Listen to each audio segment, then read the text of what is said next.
جی ٹھیک ہے، جہاں آپ نے جی ویکنیس دکھائی وہاں پر جو ہے نا وہ شیطان آپ کے پاس آ جائے گا. تو وہ ویکنیس جی آپ کی ہے، شیطان اسے سپورٹ کرے گا کیونکہ وہ آپ کا دشمن ہے اور حاسد ہے، وہ آپ کا بہت بڑا حاسد ہے. تو یہاں جی تک جو ہے نا ہم سمجھ آئی. اور انسان کی جو تخلیق ہے وہ بہت بہتر ہے، لیکن دنیا میں اس کو جس لبادے میں بھیجا گیا ہے وہ جو ہے نا وہ کم ترین اس پہ ہے، اور اس کی وجہ سے اس کو بلندی کی طرف جانا ہے. جہاں پر ہم نے سورہ انعام میں جو ہے نا جو آپ نے ایکسپلین کیا تھا کہ جو تالو کا لفظ ہے کہ اوپر آؤ، تو اوپر آنے کا مطلب یہی ہے کہ انسان جو نیچے سطح پہ ہے وہ اٹھ کے واپس اپنی جو اس کی اصل پوزیشن ہے ایسے میں تکمی والی وہاں تک پہنچنے کا سفر کرے. جی یہ میرے ذہن میں آیا ہے. ہاں یہ تو نہیں، آپ نے بہت اچھا بتایا. لیکن میرے کہنے کا مطلب یہ تھا کہ آپ لوگوں کو یہ ایک فیلنگ آ رہی ہے کہ دیکھیں قرآن کے اندر پیغامات کتنے زیادہ ہیں اور کتنے مطلب مکمل طریقے سے چیزیں ہم کو بتائی گئی ہیں. یہ فیلنگ آ رہی جی ہے آپ کو؟ بالکل بالکل بالکل ہوں بالکل یہ بات سمجھ آ رہی ہے کہ قرآن میں جو جو چیز ہے نا وہ بہت اچھی طرح سے ایکسپلین کی ہوئی ہے، اور قرآن نے ہاں خود ہی اپنے آپ کو ایکسپلین کیا ہے. یعنی میں مینلی جو ہے نا یہ بات پوچھنا چاہ رہا تھا کہ یہ احساس آپ کو ہو رہا ہے یا نہیں ہو رہا کہ جی ہاں جیسے بہت سارے لوگ جو ہے نا وہ سمجھ رہے ہوتے ہیں کہ جی قرآن کریم جو ہے نا وہ تو بس مطلب کچھ باتیں مین کر دی، نصیحت بتا دی، یہ کر دیا وہ کر دیا، کچھ خبریں دے دی اور باقی کچھ ہے ہی نہیں. نہیں، میرا پہلے والا کانسیپٹ یہ تھا، میں نے 2-3 دفعہ یہ سوال پوچھا بھی تھا مختلف لوگوں جی سے کہ قرآن میں بہت زیادہ ریپیٹیشن ہے. اب جیسے ایک کوئی واقعہ ہے، ایک انبیاء کا واقعہ ہے، اس کو بہت ساری جگہ پر بار بار دہرایا گیا ہے، اور یہ ریپیٹیشن کیوں ہے؟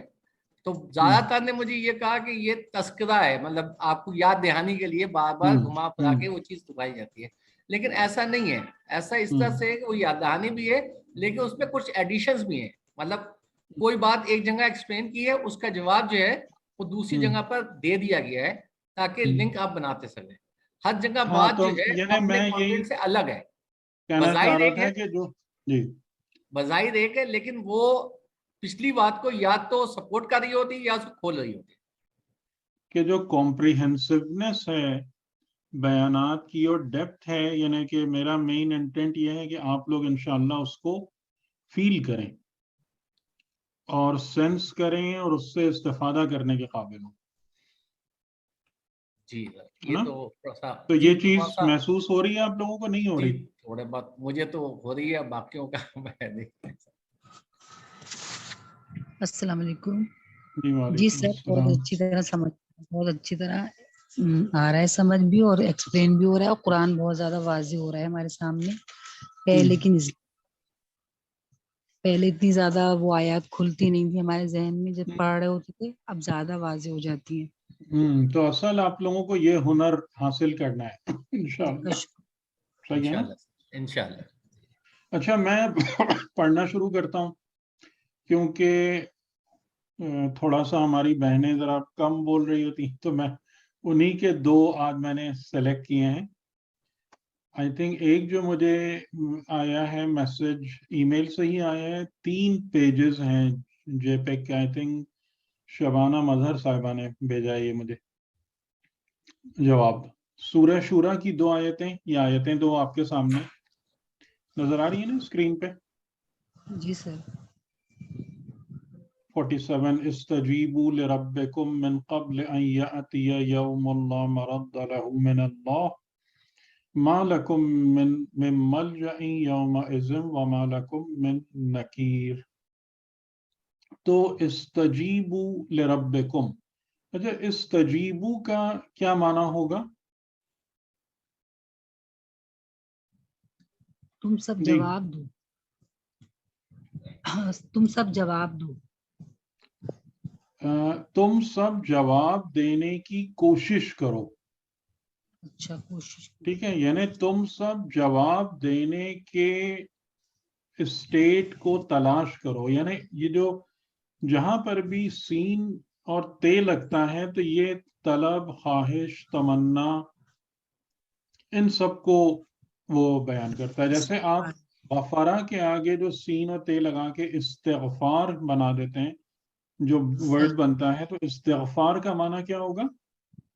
چاہت کا معنی، چاہت کا معنی کہ تم مغفرت طلب کرو، تلاش کرو. تو جب ہم کہتے ہیں استغفر اللہ تو اس کا مطلب کیا ہوتا ہے؟ کہ ہم معافی چاہتے ہیں، کہ ہم اللہ کی مغفرت ڈھونڈتے ہیں، ہاں تلاش کرتے ہیں. ٹھیک ہے، اس کا مطلب یہ نہیں ہے کہ اللہ ہمیں معاف کر دے.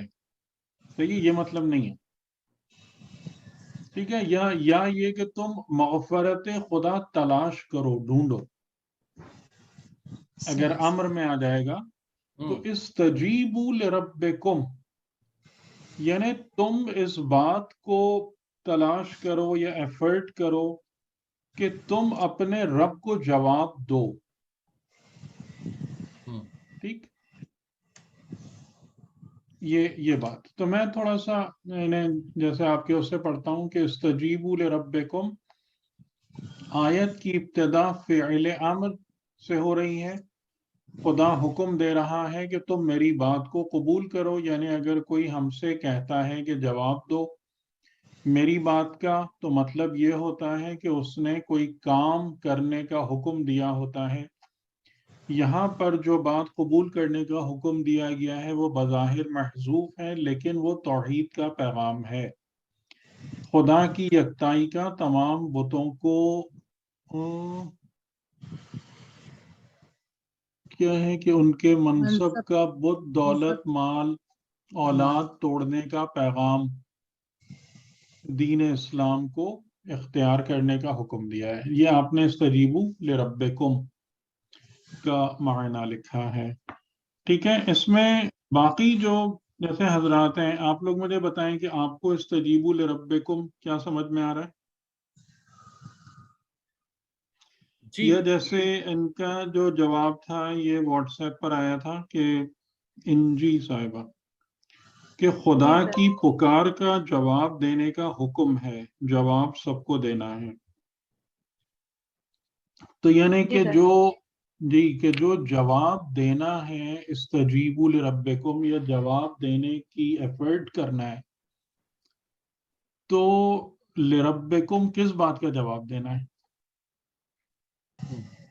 سر یہ اس آیت میں تو کلیئر نہیں تھا، یہ اس آیت میں مینشن نہیں تھا کہ کس بات کا جواب دینا، لیکن ظاہر ہے کہ محترمہ نے لکھا خدا ہے کی دعوت کہ توحید کا پیغام ہے دعوت ہے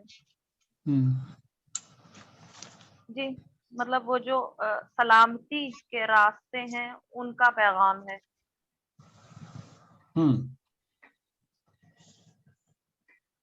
جس کا ذکر بالکل کلیئرلی تو اس آیت میں مینشن نہیں ہے، لیکن اگر ہم باقی قرآن کی جو دعوت ہے اس حوالے سے بھی اگر دیکھیں کہ وہ توحید اور دین اچھا وغیرہ کا. شہزاد صاحب، یہ آپ نے 1 پیج مجھے بھیجا تھا یہ اس میں ورڈ فائل پہ؟ جی میں نے بھیجا ورڈ فائل پہ. جی اچھا، تو آپ نے بھی استجیبوا لربکم کو ڈیفائن نہیں کیا. اس کا مطلب یہ ہوا کہ اللہ کا ایک پیغام ہے جس کو قبول کرنے کا کہا جا رہا ہے، اس شرط کے ساتھ کہ اس دن سے پہلے تک قبول کرنا ہے، کہ جس کو ٹالنا انسان کے بس میں نہیں ہوگا. یہ آپ نے ہی لکھا ہے نا؟ جی جی سر، آپ کس سے پوچھ رہے ہیں؟ نہیں، میں شہزاد صاحب سے پوچھ رہا ہوں. یہ میں نے ورڈ فائل ان کی پڑھی. ٹھیک ہے. اچھا، اس میں ایک بات جو تھوڑی سی ہم اس کو وہ کر لیں کہ جب خدا ہم سے رسپانس مانگ رہا ہے، جواب طلب کر رہا ہے، اور ہم کو حکم دیا جا رہا ہے کہ ہم اس بات کی ایفرٹ کریں کہ ہم خدا کو، بلکہ خدا بھی نہیں، لربکم، کہ تمہارے رب، تم اپنے رب کو جواب دو، اس کو رسپونڈ کرو. تو اب یہاں سے ہمیں ایک بات سمجھ میں آتی ہے کہ رب جو ہے وہ ہم کو کس چیز کی طرف بلاتا ہے جس کو ہم جواب دیں؟ کمال کی طرف. ہاں، میری ذات کی تکمیل. جی سر. کہ میں جو میرا مقصد خلقت ہے میں اس تک پہنچ جاؤں، یہی ربوبیت ہے نا. جی سر. تو آپ دیکھیں لربکم سے آپ کو اس بات کا کلو مل رہا ہے کہ سوال کیا ہے جس کو جواب دینا ہے. مل رہا ہے کہ نہیں؟ جی سر. سب کو یہ بات سمجھ میں آ رہی ہے؟ جی سر. سب لوگوں کو یہ بات کلیئر ہے نا کہ لربکم کے رب کس چیز کی طرف بلا رہا ہے؟ تاکہ تمہاری ربوبیت کرے، تاکہ تمہاری تربیت کرے، تاکہ تمہیں تمہارے مقصد خلقت تک لے جائے. اس کا جواب دو. ٹھیک، بات واضح ہوگی؟ یعنی اس کی اتباع کریں، جو اس نے کہا ہے اس کی اتباع کریں تاکہ جو اس مقصد رب تک تمہیں پہنچ پکار جائیں. رہا ہے نا جی، رب تمہیں پکار رہا ہے ہدایت کی طرف، کہ تم کو بتا رہا ہے کہ تم خود اپنے کمال تک کیسے پہنچو گے. صحیح. تمہاری ترقی کس میں ہے، تمہاری تنزلی کس میں ہے، تم کس سے خراب ہو جاؤ گے، کس سے بہتر ہوگے، کیسے اپنی راہوں پہ آگے چلو گے. ٹھیک، تو سوال پتہ چل رہا ہے کہ نہیں جس کا جواب دینا ہے؟ جی سر. صحیح. ٹھیک. ٹھیک ہے. اور یہ جواب عملی طور پر دینا ہے، ظاہر ہے کہ اس کا جواب عملی طور پر دینا ہے نا، ظاہر ہے. اس کو آپ الگ سے ہمیں بات کرنے کی ضرورت ہی نہیں ہوتی. انفیکٹ اگر آپ صحیح معرفت حاصل کر چکے ہیں نا، تو پھر ہمیں اس بات کا جواب دینے کی، یعنی یہ الگ سے بولنے کی ضرورت نہیں ہے کہ علمی یا عملی، کیونکہ یہ ایک بچکانہ لیول پر یا پرائمری لیول پر لوگوں کے دماغوں میں یہ بات ہوتی ہے کہ جناب جو بات میں نے خالی سوچ لی یا بیان کر دی وہ علمی ہے، اور جس پر میں نے ہاتھ پیر ہلائے وہ عملی ہے. یہ دونوں باتیں غلط ہیں. ٹھیک ہے، یہ دونوں باتیں غلط ہیں. نہ عمل خالی ہاتھ پیر ہلانے کا نام ہے، اور نہ علم جو ہے وہ کسی بات کے پتہ چلنے کا نام ہے. ان چیزوں کو ہم کافی کلیئر کر چکے ہیں. تو یہ نہیں یہ بات آپ لوگوں کو واضح ہے یا نہیں ہے؟ جی جی صحیح ہے. عملی اور اس کے تو نہیں. ٹھیک ہے، تو یہ مطلب یہ ہے کہ انسان کی جو ذات ہے وہ ایک مکمل پیکیج ہے. ٹھیک ہے، میں نے آپ کو پہلے بھی بتایا تھا نا ایک چیز کہ یہ اصول دین فروع دین مت کیا کریں. صحیح. ایک ہی ہے، اس میں آپ خود تقسیم ہو جائیں گے. یعنی یہ بالکل وہی طریقہ ہے کہ جیسے ڈاکٹرز جب انسان کا علاج کرتے ہیں تو کہتا ہے آئی اسپیشلسٹ اور ہارٹ اسپیشلسٹ اور ENT اسپیشلسٹ، لیکن انسان اس طریقے سے بٹا ہوا تھوڑی ہے. آپ کا جو پورا وجود ہے، ٹھیک ہے، اس کے اندر 10 آرگنز ہیں اپنے، جو ہر ایک اپنا الگ الگ کام کرتا ہے. لیکن کیا آپ اپنے ان اعضاء و جوارے میں بٹے ہوئے ہیں؟ پورا بدن ہے بتائیں. یا آپ خود ایک انٹیگریٹڈ ایک کمپلیٹ شخصیت ہیں. بالکل. تو آپ جب تک اس اپروچ کو لے کر نہیں چلیں گے نا علم و معرفت کے رستے میں، تو آپ صحیح جگہ پہ نہیں پہنچ پائیں گے. تو یعنی کہ یہ جو ہم کہتے ہیں آپ علم، عمل، معرفت، یہ پورا ایک پیکیج ہے. یعنی جیسے اس کی مثال ہم نے پہلے بھی دی تھی، ابھی بھی آپ اس کو سوچیں کہ آپ جب اپنے والد یا والدہ یا اولاد کی طرف متوجہ ہوتے ہیں یا ان کی خدمت کرتے ہیں، یہ علم ہے یا عمل ہے یا کیا ہے؟ اس کو ایکسپلین کریں ذرا مجھے. سر تینوں چیزیں یہ ہیں، پورا attitude ہے، کیونکہ یہ ہمیں پورا ہم attitude ہے. جانتے ہیں جی تینوں چیزیں ہیں اس میں شامل.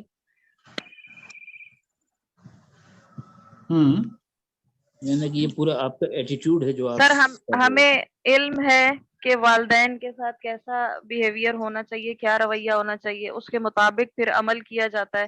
اب چاہے وہ عمل ہاتھ پاؤں ہلانے سے ہو یا جس طرح لیکن آپ مجھے بتائیں کہ اس کے لیے آپ نے کوئی خاص علم حاصل کیا بیٹھ کر؟ نہیں. یا اسی طریقے سے کہ آپ کو یہ سوچنا پڑتا ہے کہ اب میں یہ عمل کرنے جا رہا ہوں؟ نہیں سر.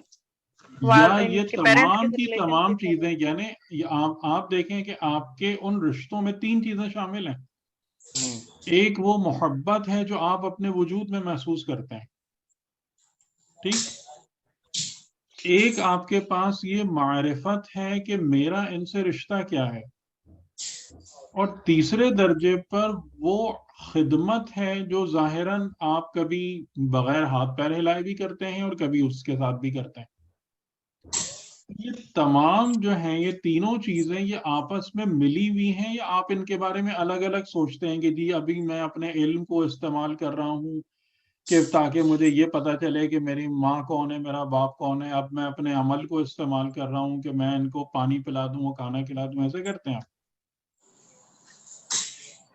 نہیں، یہ تو پورا کمبائنڈ ہے. آپ خود، آپ کا وجود ہے جس میں سے، بلکہ اگر میں یہ کہوں کہ آپ کے وجود میں سے یہ تینوں چیزیں اپنی اپنی مناسبت سے نکلتی ہیں. صحیح. یہ طریقہ ہے دین کو ماننے کا، خدا کو ماننے کا. بات واضح ہو رہی ہے؟ بالکل صحیح. اگر آپ وہاں پر یہ لے کے بیٹھے رہیں گے جی ابھی میں اصول دین سیکھ رہا ہوں، پھر فروع دین پہ آؤں گا، پھر ابھی میں نظریاتی طور پہ مضبوط ہو رہا ہوں، پھر عملی اقدامات کروں گا، تو آپ بالکل مطمئن ہو کہ میری طرف سے لکھ لیجئے کبھی بھی دین کی حقیقت آپ کو نہیں ملے گی. صحیح. ٹھیک ہے، صحیح کہہ رہے ہیں. اسی طریقے سے معرفت کا مطلب یہ ہوتا ہے، علم کا مطلب یہ ہوتا ہے کہ ایک حقیقت آپ اپنے اندر جذب کر رہے ہیں، اور وہ حقیقت جب آپ کے اندر موجود نیک اور پاک صفات کے ساتھ ملتی ہے تو خود بخود آپ کا ذہنی، فکری، ظاہری اعمال کو کریٹ کرتی ہے. اور یہ سب کا سب ایک چیز ہے. یعنی جیسے میں جب آداب الصلاۃ پہ بات کر رہا تھا تو اتنی زیادہ ایفرٹ کرنی پڑی ہے نا لوگوں کو سمجھانے کے لیے، اور شاید پھر بھی مجھے نہیں پتا سمجھ میں آیا ہو یا نہ آیا ہو، کہ نماز میں توجہ کا مطلب قرات اور تلاوت کے الفاظ کو دماغ میں، اس کے ترجمے کو دماغ میں دہرانا نہیں ہے.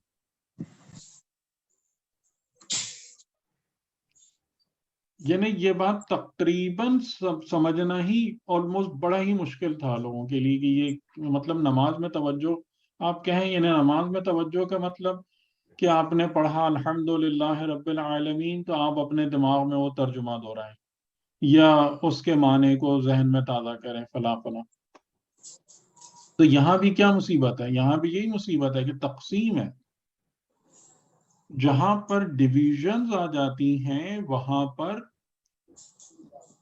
یعنی دین کی حقیقت حاصل نہیں ہوتی ہے. جیسے میں نے آپ کو بتایا نا کہ آپ اپنے اولاد سے، اپنے والدین سے، اپنے رشتہ داروں کو اس طریقے سے علم اور عمل کے جو ہم تقسیم دین میں بنا کے بیٹھے رہتے ہیں، اس طریقے سے لے کے نہیں چل سکتے. آپ بتائیں آپ کی ریلیشن شپ چل سکتی ہے ایسے؟ آپ خود سمجھ سکتے ہیں کہ یہ پاسبل نہیں ہے. ٹھیک. تو جب آپ کہہ رہے ہیں رب کو جواب دینا ہے تو جواب دینے کا مطلب کیا ہوگا پھر؟ کہ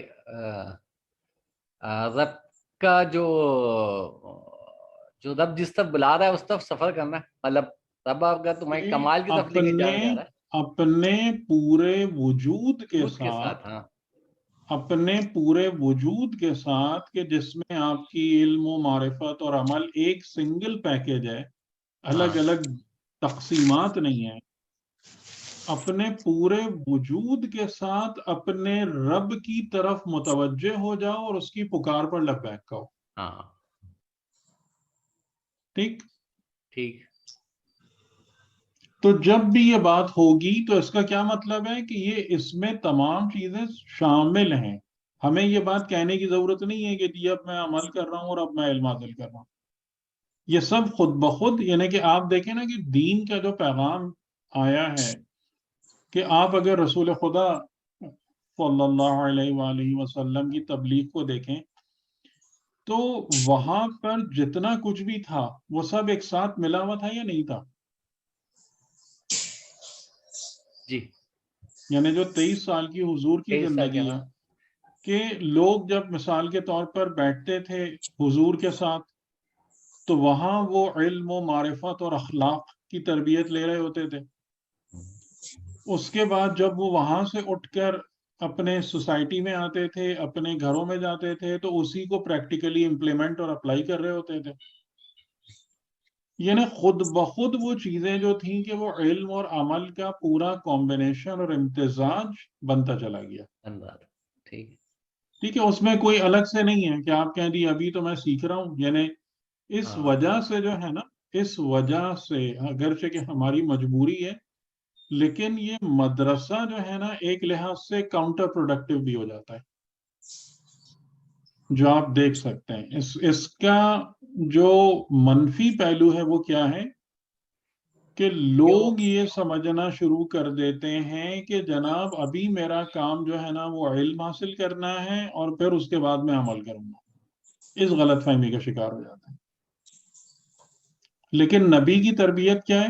اس طریقے سے تربیت تھی، ساتھ ساتھ ہی ہے، سارا سب کچھ ایک ساتھ ہے، ایک ساتھ کہ وہیں پر بیٹھ کے آپ نے اپنا تزکیہ بھی کرنا ہے، تہذیب نفس بھی کرنا ہے، معرفت بھی لینا ہے، علم بھی لینا ہے، دوسروں کو بھی سکھانا ہے، معاشرے کے جو نیگیٹو انفلوئنسز ہیں ان کا بھی مقابلہ کرنا ہے، میدان جنگ میں بھی جانا ہے، جہاد بھی کرنا ہے.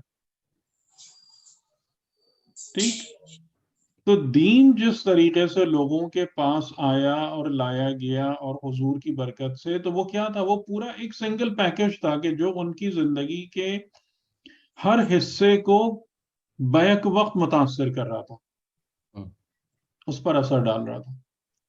ٹھیک، تو اسی طریقے سے جب خدا کہہ رہا ہے استجیبوا لربکم، تو اس کا مطلب یہ نہیں ہے کہ پہلے علم حاصل کرو، پھر معرفت کرو، پھر تزکیہ کرو، پھر کام کرو. یہ سب نہیں ہے، بلکہ کیا ہے کہ اپنے پورے وجود کے ساتھ کہ جس میں سب کچھ موجود ہے، اپنے رب کی طرف متوجہ ہو جاؤ، اپنا رخ کر لو اور اس کے راستے کو فالو کرو. ٹھیک، لیکن بس اس میں جو بات اہم ہے، جو ہم بار بار آپ کو کہہ رہے ہیں، وہ اہم بات کیا ہے کہ آپ جب اس راستے کو فالو کرتے ہیں تو امپورٹنٹ یہ بات ہے کہ آپ کس چیز کا حساب رکھتے ہیں.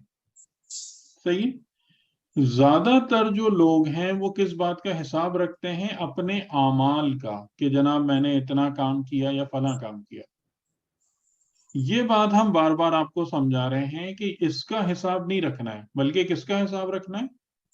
اپنی صفات کا، صفات کا حساب رکھنا ہے، صفات کا کہ میں نے جو کچھ بھی ہے، جس طریقے سے بھی میں اپنے رب کی طرف متوجہ ہوا ہوں، جو بھی میں کر رہا ہوں، مجاہدہ ہے، تزکیہ ہے، معرفت ہے، ان تمام چیزوں کے نتیجے میں میں کیا بن رہا ہوں، یہ حساب رکھنا ہے آپ کو. بس یہ بات میں بار بار کہہ رہا ہوں. جی ٹھیک ہے، تو استجیبوا لربکم کلیئر ہو گیا آپ لوگوں کو؟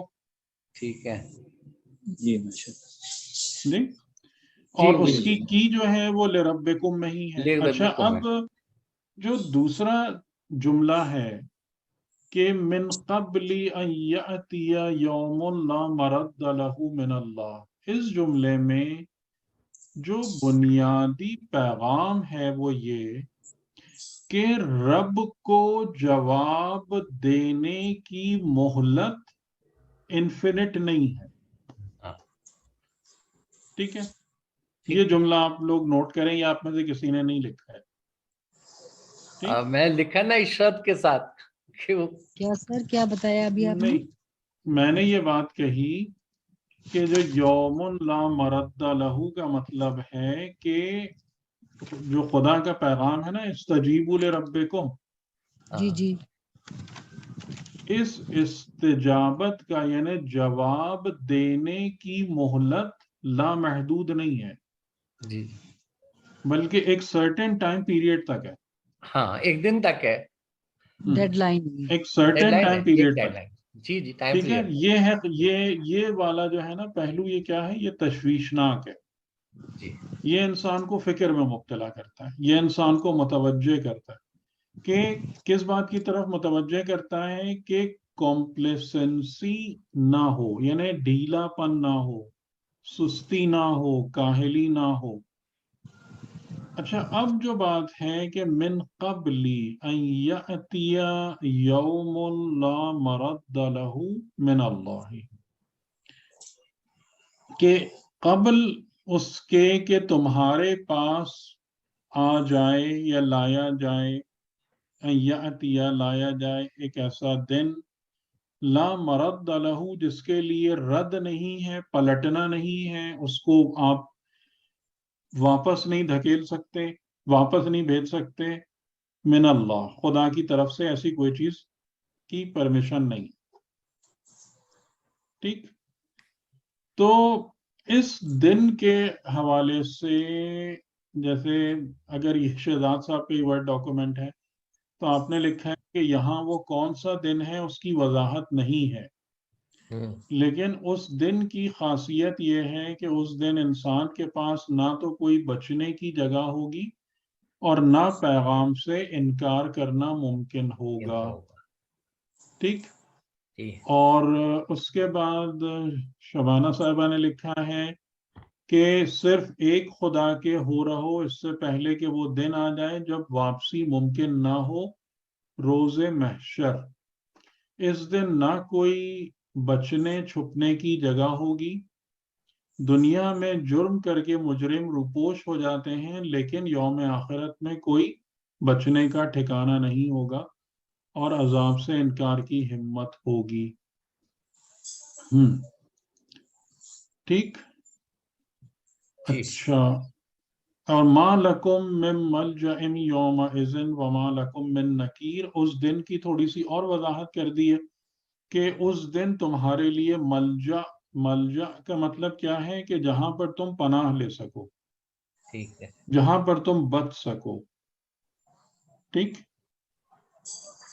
کوئی ملجا نہیں ہے تمہارے لیے. اور اس کے بعد اور کیا چیز ہے, اور نہ ہی ریفیوز مطلب انکار کرنے کی گنجائش ہے. وما لکم من نکیر, اور نہیں تمہارے لیے ہے نکیر میں سے, کہ تمہارے لیے اس بات کی کوئی اپرچونٹی ہو یا کوئی ہو کہ جو انکار کر دے. اس دن جو بھی تمہارے پاس آئے گا اس کو ڈینائی کر دے, اس کو ریفیوٹ کر دے, اس کو ریجیکٹ کر دے. ٹھیک ہے, یہ پاسبل نہیں ہے. اور انجی صاحبہ نے لکھا ہے کہ غالباً قیامت کا تذکرہ ہے کہ یہ وہ دن ہے جس کے ٹل جانے کی کسی صورت امکان نہیں ہے, خدا کے معین کردہ وقت پر آ کر رہے گی. تو اب یہاں پر دو باتیں ہم کو سمجھ میں آ رہی ہیں, ایک مطلب قیامت ہے, اور ایک جیسے شہزاد صاحب نے لکھا ہے کہ اس کا پتہ نہیں ہے, ذکر نہیں ہے. تو کون سی بات صحیح ہے, یا اس کے علاوہ بھی کوئی پاسبلٹی ہو سکتی ہے اس یوم کی جس کا پلٹنا یا لوٹا دینا یا انکار کرنا ممکن نہیں ہے؟ سر موت کا دن ہو سکتا ہے, موت کا دن ہو سکتا ہے. آپ لوگوں کو زیادہ سمجھ کس طرف جا رہی ہے؟ میرا خیال ہے باقی جو اگلی آیت کے ساتھ کنیکشن آ رہا ہے سر کہ اس میں اعضا وغیرہ بھی گواہی دیں گے تو اس سے تو قیامت سمجھ آتی ہے, لیکن صرف اسی آیت کو ریفر کریں تو غالباً موت کا دن بھی ہو سکتا ہے. اگلی آیت کون سی ہے جس میں اعضا کا ذکر ہے؟ سر یہ جہاں پر اس میں یہ ہے کہ بھائی پناہ گاہ نہیں ہوگی, تو اس کا کنیکشن اس طرح سے میں نے بنایا تھا کہ بھائی انسان کے اعمال مجسم ہو کر آئیں گے اور اعضا اور جوارح ان کے اعمال پر گواہ ہوں گے. نہیں, مطلب وہ بات کیسے سمجھ میں آ رہی ہے؟ وہ نہیں آتی. اس میں موت کا دن آتا ہے کہ جس دن آپ کا موت کا دن آئے گا اس دن کا ٹائم ہے جس کو آپ موت کے دن کو نہیں ٹھکرا سکتے, یا پھر قیامت. دو پاسبلٹیز نظر آتی ہیں.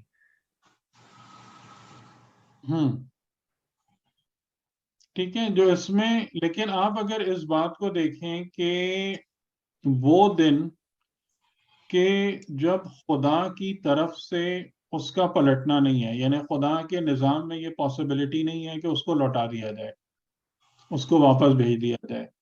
جس دن انسان کے لیے کوئی پناہ گاہ نہیں ہے کہ جہاں پر وہ خدا یا خدا کے حساب سے چھپ کر بیٹھ جائے یا فرار اختیار کرے، اور انسان کے لیے نہ کوئی انکار کرنے والی چیز یا جگہ یا ہے کہ جس کی بنا پر انکار کر دے، تو یہ کس دن ہوگا یہ سب کچھ؟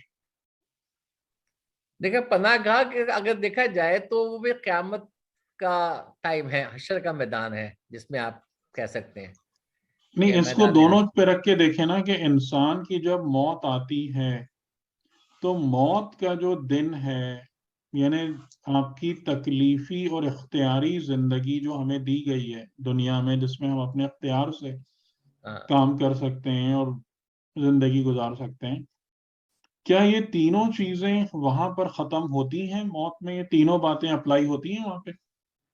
ہاں ہو جاتی ہیں، جی تھوڑا سا سوچ کے آپ لوگ بتائیں، ہوتی ہی نہیں ہوتی؟ ہو جاتی ہے، یا عمل فقط ختم، قیامت میں ہوتی ہیں؟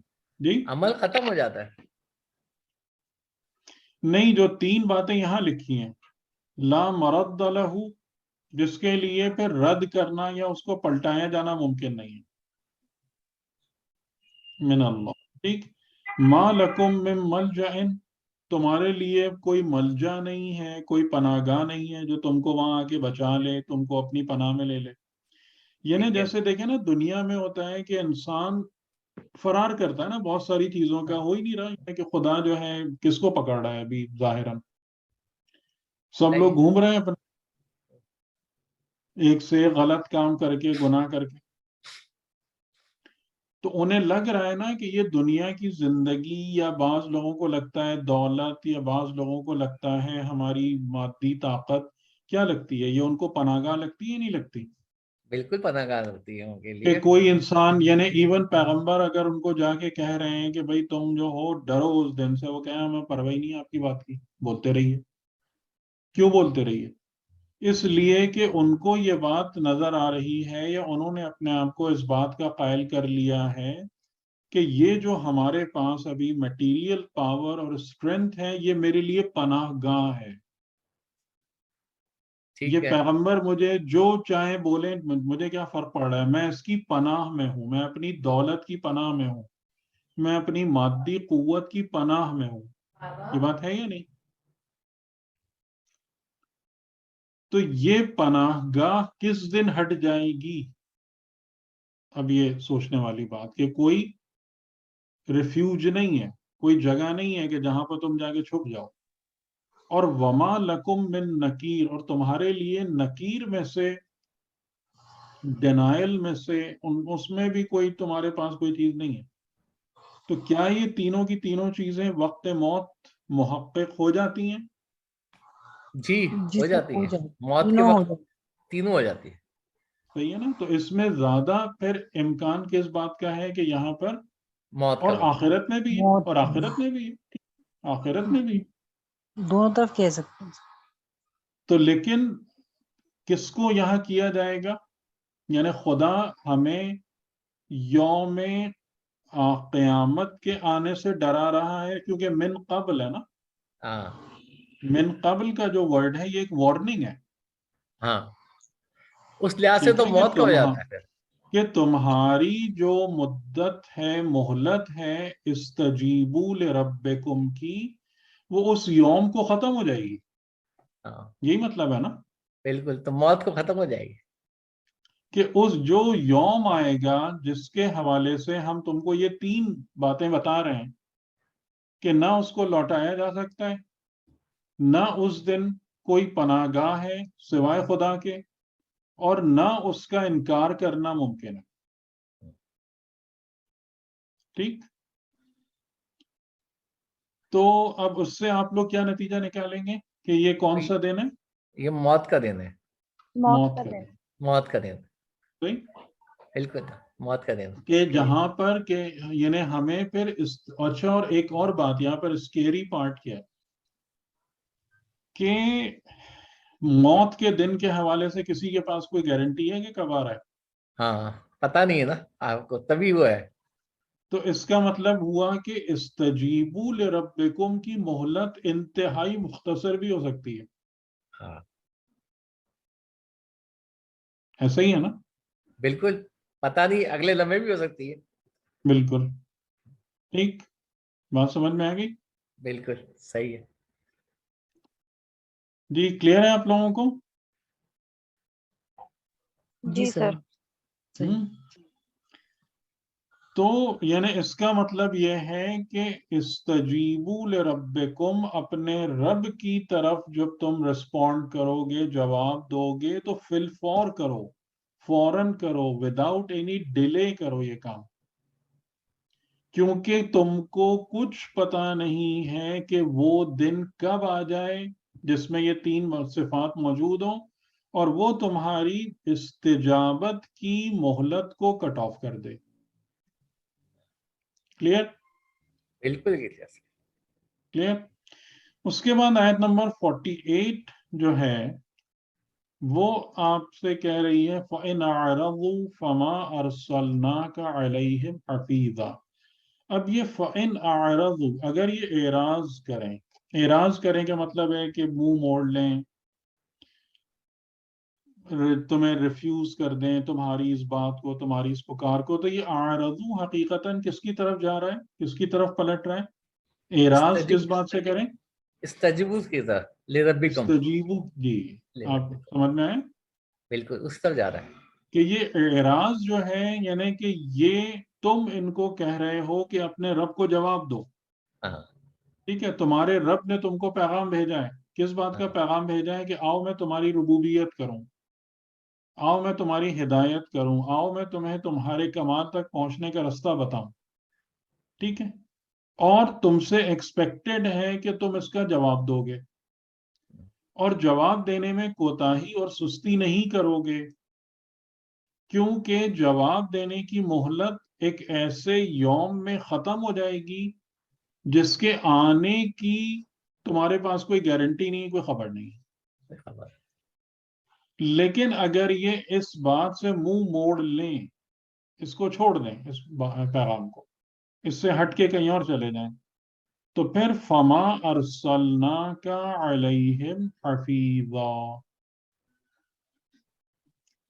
ٹھیک، تو پس ہم نے آپ کو ان پر حفیظ بنا کر نہیں بھیجا، یعنی ان کے اوپر بہت کوئی حفاظت کرنے والا بنا کر نہیں بھیجا ہے. یعنی آپ ان پر کوئی داروغہ نہیں ہیں، آپ ان پر کوئی واچ مین نہیں ہیں. یہ بات کیوں کہی ہے؟ جی سر انسان کو اختیار بھی ساتھ میں یہاں پر جو دے دیا گیا ہے کہ جواب دینے کی کوشش کرو، تو ایک جنرل بات سب سے کی جا رہی ہے. اب اس جواب دینے کی جو کوشش کرنے کی صورت میں 2 گروہ سامنے آ رہے ہیں کہ جو جواب دے رہے ہیں اور جو جواب نہیں دے رہے. تو اب جو جواب نہیں دے رہے ان کے حوالے سے یہ ہو سکتا ہے کہ بھئی جو رسول ہیں وہ صرف پیغام پہنچا دینا ان کا کام ہے، کوئی زور زبردستی جبر کرنا اور جبری طور پر اس دعوت کی طرف ان کو لانا یہ ان کے دائرہ اختیار سے باہر ہے رسول کے. ہاں، یعنی اس میں جو بات ہے، دیکھیں اب یہاں پر جو ہے نا ایک بڑا مزیدار، آپ نے ٹھیک ہے آپ نے لکھا بھی ہے یہ کہ خدا کی پکار پر لبیک کہنے والے یا ہاں والے ہیں یا نہ والے.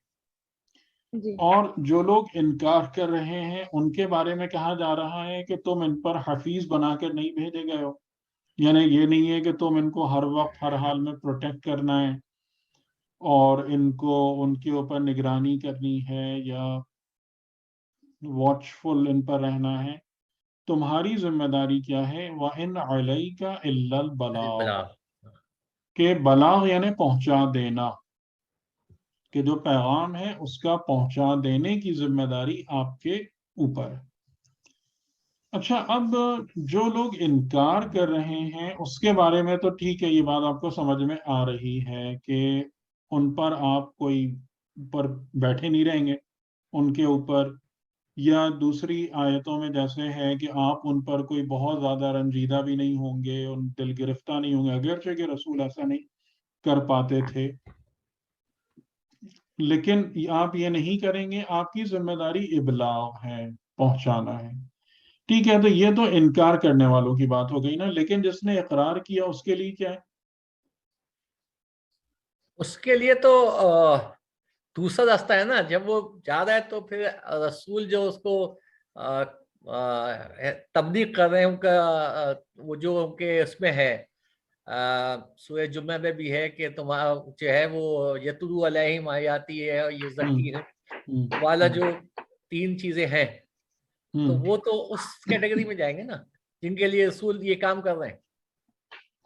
یعنی کیا مطلب ہوا کہ مطلب یہ ہوا کہ رسول جو ہے پھر ان کو جو ہے ہدایت کی طرف لے کے جائیں گے, اللہ کی طرف, ان کے پیغام کی طرف, آیات سے, اور ان کے نفس کا کیا تزکیہ کریں گے. تو اس کا مطلب یہ ہے کہ جو مومنین ہیں رسول ان پر حفیظ ہیں یا نہیں ہیں؟ پھر ان پر حفیظ ہے نا. لگ رہا ہے نا یہ بات, آپ لوگ بتائیے. رسول جی ہاں بولیں. مومن پر حفیظ ہے نا.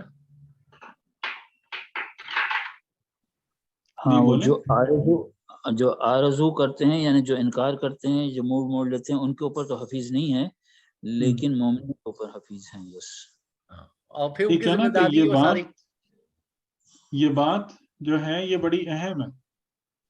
صحیح ہے. یعنی اس میں جیسے مثال کے طور پر کہ جو مجھے لگتا ہے کہ اہل سنت جو ہے نا وہ اس جگہ پر کیا غلطی کرتے ہیں, وہ یہ غلطی کرتے ہیں کہ تمام انسانوں کے لیے اس بات کو اپلائی کر دیتے ہیں. آ رہی بات سمجھ میں؟ ہاں, کہ یعنی وہ خدا ہی خدا ہے, سب کچھ رسول کیا ہے, وہ انہوں نے ابلاغ کر دیا, پیغام پہنچا دیا, بات ختم ہو گئی, رسول کی ذمہ داری ختم ہو گئی, وہ خدا ہی خدا ہے. لیکن یہاں پر بھی اس آیت میں بھی آپ دیکھیں کہ خاص طور سے جب کہا جا رہا ہے کہ تم ان پر حفیظ نہیں ہو اور تمہاری ذمہ داری ابلاغ ہے, تو یہ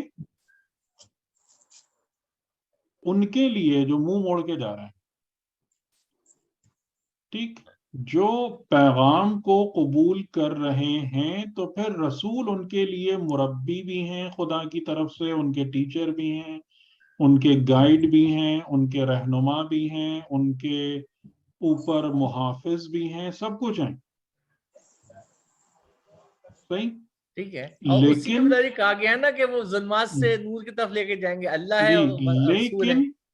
لیکن یہاں پر ایک بات میں اس کو بہت وضاحت سے بیان کر دوں, جہاں پر ہم غلطی کرتے ہیں کہ ان کی غلطی وہاں پر ہے, ہماری غلطی کہاں پر ہے کہ ہم جب رسول اور آل رسول کو بطور وسیلہ یا ولی قبول کرتے ہیں تو ہم یہ سمجھنا شروع کر دیتے ہیں کہ رسول اور امام میرے اور خدا کے بیچ میں ہوتے ہیں. یہ غلطی ہماری. ٹھیک, یعنی رسول کا کام ہے آپ کے نفس کا تزکیہ کرنا تاکہ آپ کا نفس نور خدا کو قبول کرنے کے قابل ہو. ٹھیک ہے. ٹھیک, یعنی آیت کہہ رہی ہے کہ رسول جو ہیں وہ خدا اور بندے کے بیچ میں بیٹھے ہوئے ہیں. کیا کہہ رہی, یتلو علیہم آیاتہ یزکیہم یعلمہم. ٹھیک ہے, رسول کر رہے ہیں تزکیہ, یعنی رسول کی مدد کے بغیر تزکیہ ممکن نہیں ہے میرا. نہیں ہے, ممکن نہیں ہے. ٹھیک, اگر رسول جو ہیں ہمیں علم اور حکمت اور کتاب کی تعلیم نہیں دیں گے تو ہمیں کیا پتا, ما کنت تدری ما الکتاب ولا الایمان, ہمیں کیا خبر کہ کتاب کیا ہے ایمان کیا ہے. صحیح. لیکن اس کا مطلب یہ نہیں ہے کہ بندے اور خدا کے درمیان رسول پائے جاتے ہیں. ٹھیک ہے, یہ وہ جگہ ہے یعنی کہ آپ کا جو ریلیشن شپ ہے اپنے خدا کے ساتھ, اپنے رب کے ساتھ, وہ پیور ہے اور اوریجنل ہے. ٹھیک, یہ بات سمجھنے میں ہمیں ذرا دشواری ہوتی ہے. مطلب ہمارا اور اللہ کا 1-to-1 معاملہ ہے. ہاں رسول بالکل, اس میں سپورٹر ہے. رسول اس کو بلڈ کرتے ہیں, اس کنیکشن سے ہم کو اویئر کرتے ہیں کہ دیکھو یہ ہے, ہمیں خود ہی خبر نہیں ہے. یعنی وہ جو کنیکشن ہے اس کنیکشن کی ہمیں خبر نہیں ہے کہ اچھا میرا اور میرے خدا کا ایک ربط ہے, ایک رابطہ ہے, تعلق ہے. وہ آ کے ہم کو اس سے اویئر کرتے ہیں, بتاتے ہیں, اس کو بلڈ کرنا سکھاتے ہیں, اس کو قائم رکھنے کے طریقے بتاتے ہیں, اس میں ہماری ہیلپ کرتے ہیں, رہنمائی سب کرتے ہیں. لیکن وہ تعلق ہر انسان کا اپنا ہے. ٹھیک, یعنی خدا کے بندے ہونے کا مطلب یہ نہیں ہے کہ آپ کے اور خدا کے درمیان کوئی اور موجود ہے. بندے ہونے کا مطلب کیا ہے کہ ہمارا ہمارے رب کے ساتھ جو تعلق ہے وہ اوریجنل ہے. یعنی اوریجنل کا مطلب ہے کہ جب سے ہم پیدا ہوئے ہیں اور جب تک ہم باقی رہیں گے وہ تعلق بالکل وہی اپنی اصل حالت میں ہے اور ہمیشہ موجود رہے گا. چاہے ہم اس کو ادراک کریں, نہیں کریں, اس کو پالش کریں, خراب حالت میں چھوڑ دیں, اب یہ سب ہماری مرضی ہے. اس کو مانے نہ مانے کچھ بھی کریں, ہاں, لیکن وہ ہے, لیکن وہ ہے اور ہمیشہ باقی رہے گا. کہ جو انسان بھی یعنی اپنے دل کی گہرائیوں میں اترے گا, اپنے نفس کی گہرائیوں میں اترے گا, تو وہاں پر وہی خدا کا نور اپنی ذات میں دیکھے گا. اور وہ اس نور سے تعلق اور اس نور کے ساتھ جو ریلیشن شپ ہے نا, وہ ہر انسان کی اپنی ہے, پرسنل ہے, یونیک ہے, اوریجنل. ٹھیک, اری بات سمجھ میں, یہ بہت مشکل لگ رہا ہے آپ کو لوگوں کو یہ بات ماننا؟ نہیں صحیح ہے, بالکل صحیح ہے, پرابلم اس میں تو نہیں ہے کچھ. جی بتائیں, اس پر کھل کے بات کر لیں, یہ بڑا اہم پوائنٹ ہے یہ, کیونکہ میں اس کو اس لیے بھی بات کر رہا ہوں. ایسا ہوتا ہے کہ سب کہتے ہیں کہ نہیں خدا سے ڈائریکٹ ہم اتنے نہیں ہے کہ خدا سے ڈائریکٹ, تو وسیلے کے ساتھ ہی خدا سے بات کرنی چاہیے. کیونکہ علماء بھی یہی پڑھتے ہیں کہ ہمارا وہ علی ہیں کہ جو علی کہتے ہیں علی کہ اے رب تو ویسا ہے جیسے میں نے تجھے پایا, وہ علی ہے. لیکن ہم تو یہ کہیں گے مولا ہم نے جیسے, تو اس طرح تشبیہ دیتے ہیں کہ ہمیں پہلے وسیلے کے ساتھ خدا کے سے. لیکن وسیلے کا مطلب کیا ہے؟ وسیلے کا مطلب ہے کہ ہم ان کو اپنا وسیلہ بنا کر ان کو دیکھ کر کہ انہوں نے کیسے کام کیا. پریکٹیکلی مجھے سمجھائے نا کہ وسیلے کا کیا مطلب ہے. یعنی ہم خدا چھوڑ دیں اور ہم ادھر ہی جائیں, انہی کے پاس جائیں بس. سر ہم عموماً ائمہ کو انٹرمیڈیری سمجھ رہے ہوتے ہیں اپنے نہیں, یعنی اس کو مجھے تھوڑا سا اس کی ڈیٹیل بتائیں نا کہ کس طریقے سے, یعنی عملاً کیا. اگر وہ انٹرمیڈیری ہیں, وسیلہ ہیں, واسطہ ہیں, تو اس کا مطلب کیا ہوا؟ اس کا مطلب صرف یہ ہے کہ وہ آپ کو گائیڈ کریں گے, کرنا سفر آپ کا اپنا ہے. نہیں, آپ دونوں محترمہ بتائیں کیا ہے اس کا مطلب.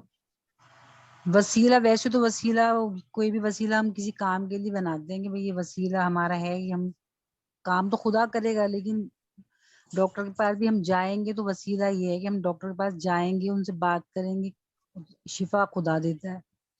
اسی طرح ائمہ ہے, ائمہ کے ساتھ بھی ہم اپنا کنیکشن قائم کرتے ہیں, ان کی دعائیں پڑھتے ہیں, ان سے مناجات کرتے ہیں کہ خدا سے ہمارا کنیکشن جوڑ دیں. وہ کون کرتا ہے؟ مجھے تو نہیں لگتا کہ جو لوگ کہتے ہیں کہ وہ وسیلے کے بغیر آپ خدا تک نہیں جا سکتے, وہ ائمہ سے یہ کہتے ہیں مجھے خدا تک پہنچا دیں. نہیں, یہ میں اپنے الفاظ میں کہہ رہی ہوں.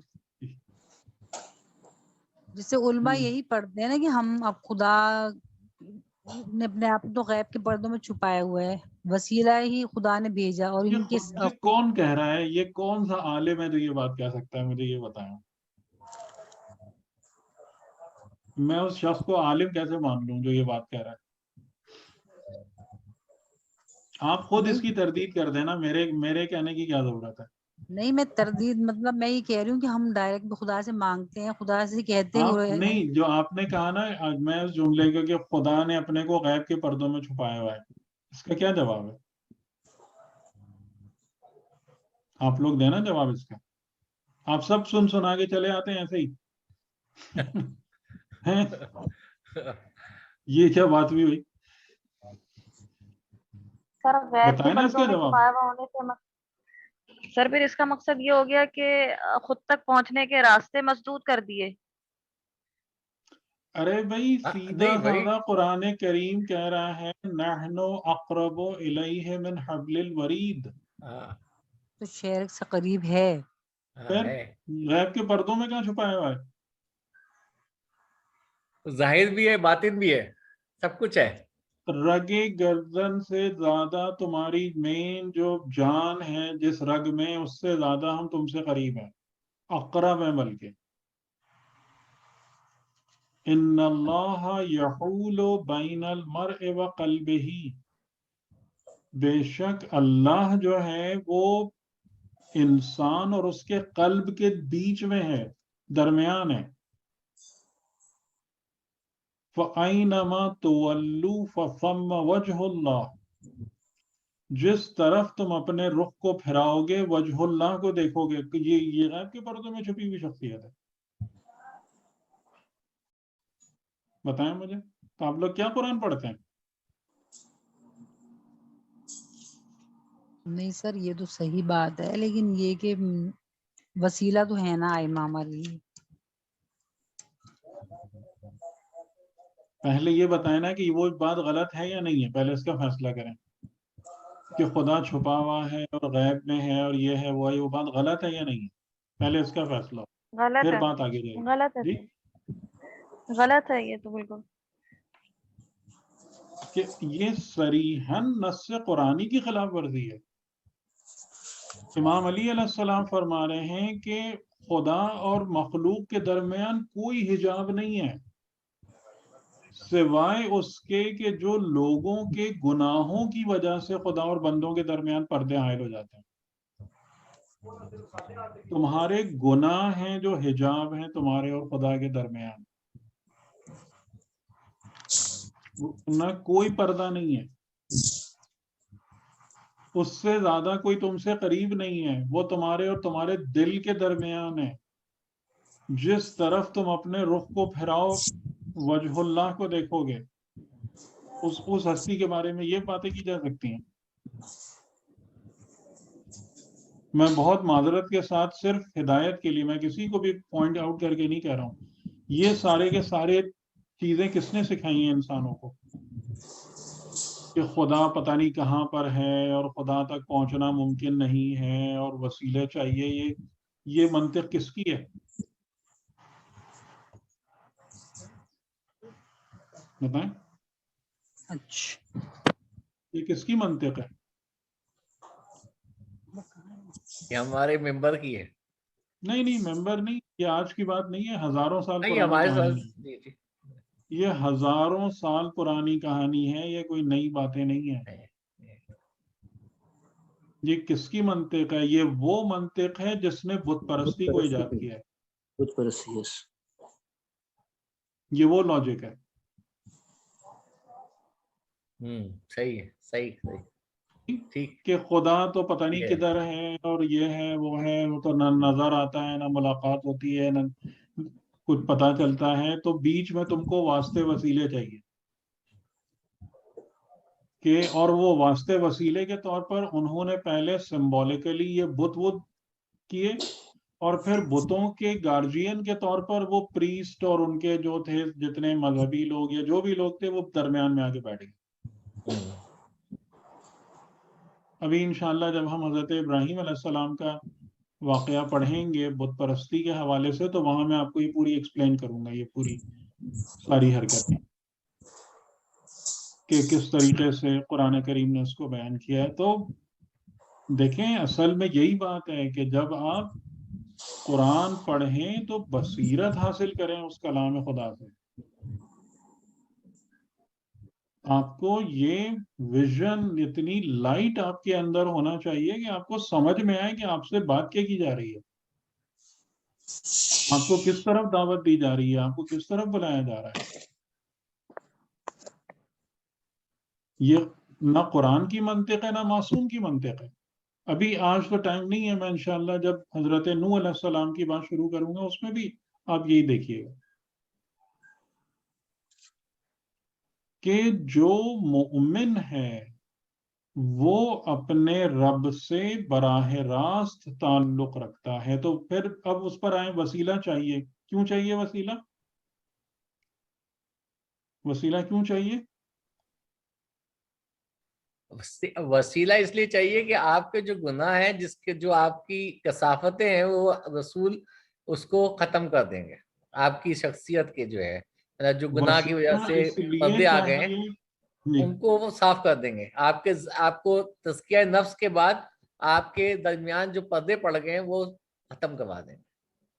یعنی اس کو آسان الفاظ میں جی سر خدا سے رابطے کو انہانس کرنے کا جو طریقہ ہے وہ بتانے کے لیے وسیلہ چاہیے. خدا سے رابطے کا طریقہ بتائیں گے، خدا سے رابطے کی حقیقت بتائیں گے، خدا سے رابطہ قائم کرنے میں مدد دیں گے، اس بارے میں ہماری ہیلپ کریں گے، ہمیں مضبوط رکھیں گے، یہ سب کام کریں گے، وہ بالکل کریں گے.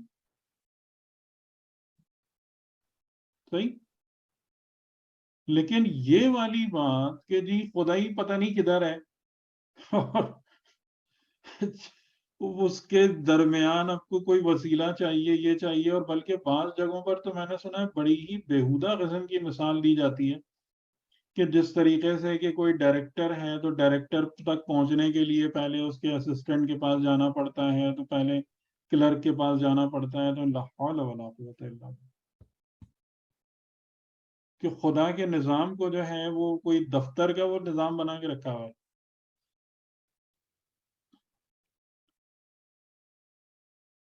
جی ٹھیک ہے، صحیح کہہ رہے، صحیح کہہ رہے. آ رہی بات سمجھ میں نہیں آ رہی؟ بالکل سمجھ آ رہی. تو وسیلہ اس لیے چاہیے کہ مجھے خدا تک لے جائے. وہ کون سی آیت ہے وسیلے والی؟ آپ لوگ سب سے زیادہ کون سی آیت پڑھتے ہیں وسیلے کے لیے؟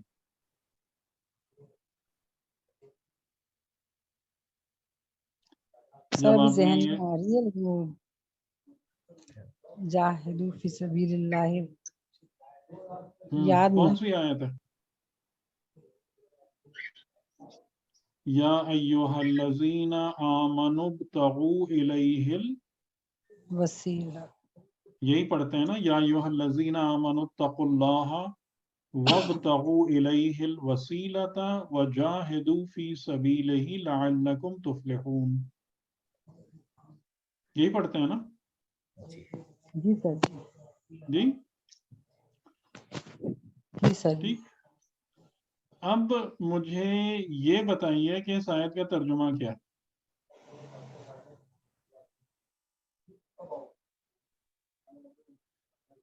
یا ایھا الذین آمنوا اتقوا اللہ. اے وہ لوگوں جو ایمان لائیں.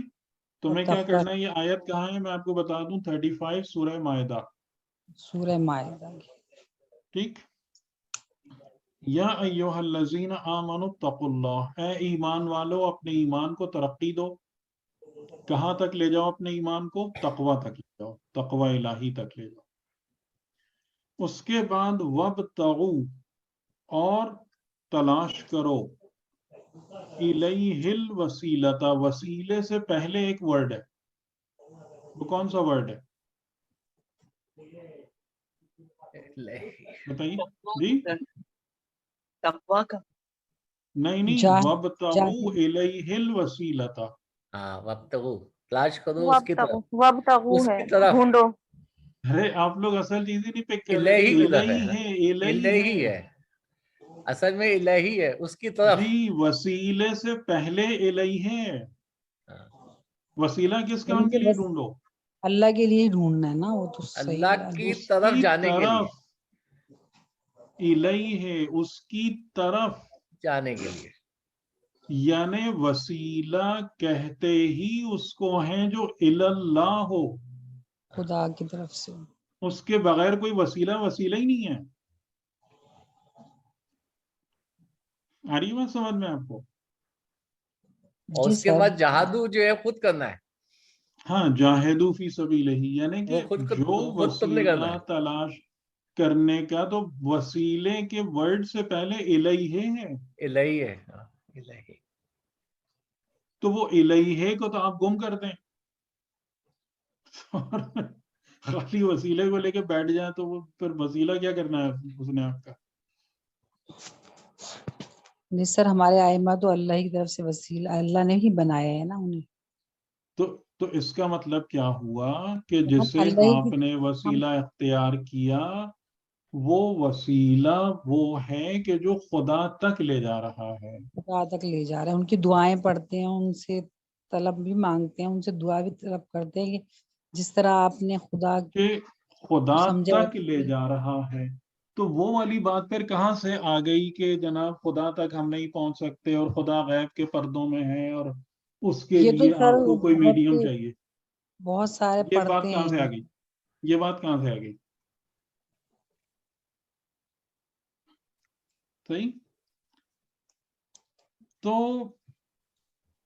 یعنی ان علیہ کا الا البلاغ کہ پیغمبر جو ہیں وہ جو منکرین ہیں ان کے لیے ٹھیک ہے تم ہماری ولایت قبول کرنے کو تیار نہیں ہو تو ٹھیک ہے جاؤ اپنے رستے پر جو جانا ہے, ہماری ذمہ داری ابلاغ ہے.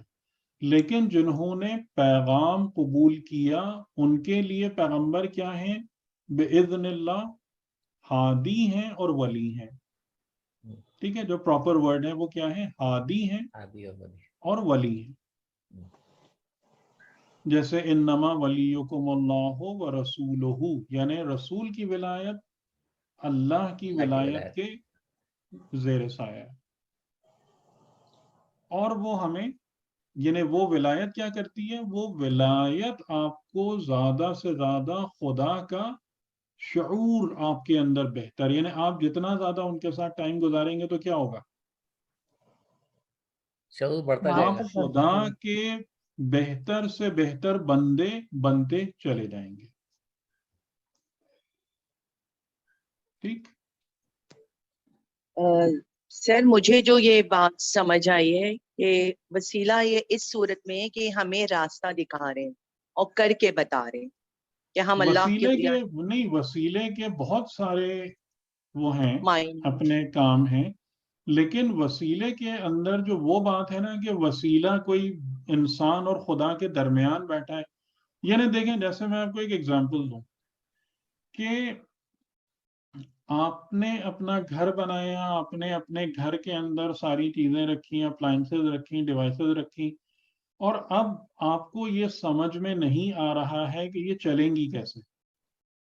ٹھیک, یعنی آپ کہہ رہے ہیں کہ بھئی یہ میرا جو ہے جوسر ہے, بلینڈر ہے, ٹیلی ویژن ہے, واشنگ مشین ہے, اب یہ سب کا سب میں اٹھا کے لے تو آیا ہوں لیکن میں سے چلتے ہی کچھ نہیں ہے. تو اب آپ کو ایک شخص آیا اور اس نے آپ کو یہ بات بتائی کہ دیکھیں آپ جو یہ سب کچھ لے کر آئے ہیں آپ کے پاس ایک چیز مسنگ ہے. وہ چیز جو مسنگ ہے وہ پاور سورس کے ساتھ کنیکشن مسنگ ہے. اب ہم نے کہا بھئی یہ پاور سورس کیا ہوتی ہے؟ ہمیں تو اتنا ہی پتا تھا کہ تم یہ واشنگ مشین لے آؤ گے, اس سے کپڑے دھل جائیں گے, تو وہ تو میں لے آیا, لیکن یہ تو کچھ کر ہی نہیں رہی. میں کہا کہ یہ واشنگ مشین جو ہے نا یہ آپریٹ نہیں کرے گی, فنکشن اس وقت تک نہیں کرے گی جب تک اس میں پاور نہیں ہوگی, اور اس تک پاور لے جانے کے لیے آپ کو کنیکشن دینا پڑے گا. تو اب اس بندہ خدا نے میرے گھر تک پاور کا کنیکشن پہنچایا, میرے گھر کے اندر ان تمام چیزوں کو جو میرے لیے پہلے بیکار تھیں, جس کی مجھے سمجھ میں نہیں آ رہی تھی, وہ سب کا سب اب چلنے لگی. آپ کو سمجھ میں آ رہا ہے وسیلہ کیا کرتا ہے؟ جی سر, میں یہی کہنا چاہ رہی تھی کہ تو انہوں نے وہاں ہمیں پر جو وسیلہ ہے وہ ہے سب کچھ. یعنی یہ نہیں میں کہہ رہا کہ اس کی اہمیت کم ہو رہی ہے, وہ سب کچھ ہے, لیکن وہ یہ نہیں ہے کہ آپ وہ کہیں کہ جناب وہ بیچ میں بیٹھے ہیں. بیچ میں نہیں ہے. ان کا کام یہ ہے کہ وہ کنیکشن جو آپ کے پاس موجود ہے, آپ کے نفس کی دل کی گہرائیوں میں موجود ہے, اپنے رب کے ساتھ, اپنے خالق و مالک کے ساتھ, آپ کو اس کا نہیں پتا, آپ اس کا شعور نہیں رکھتے, آپ اس کے بارے میں نہیں جانتے. وہ آ کر آپ کو بتاتے ہیں، پہلے اس کا شعور دیتے ہیں، اویئرنیس دیتے ہیں، اس کو ڈھنگ سے استعمال کرنے کا طریقہ سلیقہ بتاتے ہیں، وہ کنیکشن مینٹین کر کے دیتے ہیں آپ کو. یہ وسیلے کا کام ہے. ٹھیک جی. اور دین کی زبان میں اس وسیلے کو کیا کہتے ہیں؟ ولی. ولی یہ ولایت ہے. یہ ولایت ہے.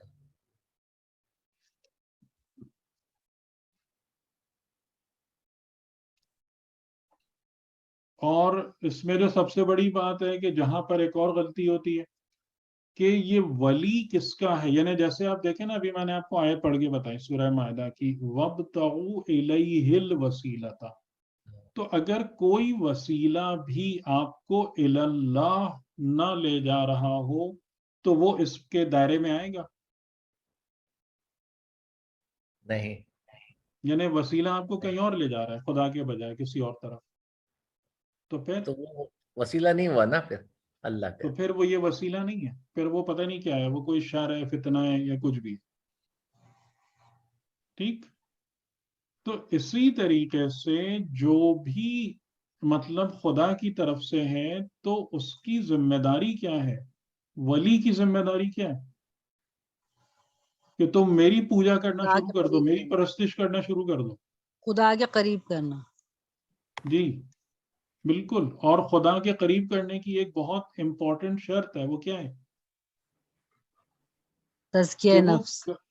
وہ کبھی بھی اپنی بات آپ سے نہیں کرے گا، وہ ہمیشہ کس کی بات آپ کو بتائے گا اور سنائے گا؟ اللہ کی. اللہ کی بات سنائے گا. اللہ کی بات ہے. تو اگر کسی کو یہ غلط فہمی ہو رہی ہے کہ اللہ ایک بندے کو بلند کرے، اپنا ولی بنائے، انسانوں کی تربیت اور ان کے رفعت کا وسیلہ بنائے، اور وہ انسان جو ہے نا وہ خدا کو ہٹا کے اپنی چلانا شروع کر دے، یہ بات پاسبل ہے؟ نہیں سر، نہیں ہو سکتا.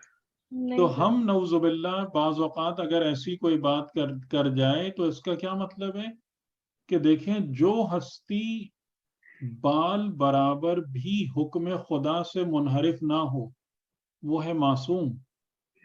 ہاں.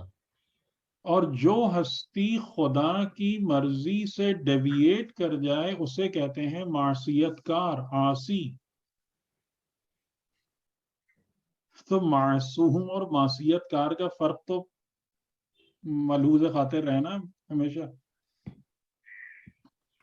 کہ معصوم کے لیے یہ پاسبل ہی نہیں ہے کہ وہ حکم خدا سے بال برابر بھی انحراف کریں، ورنہ کیا ہوگا؟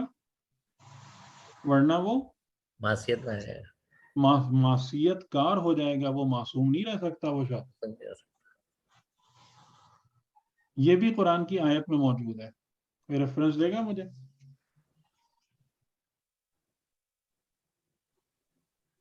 اس میں تھوڑا سا ایک سوال ہے.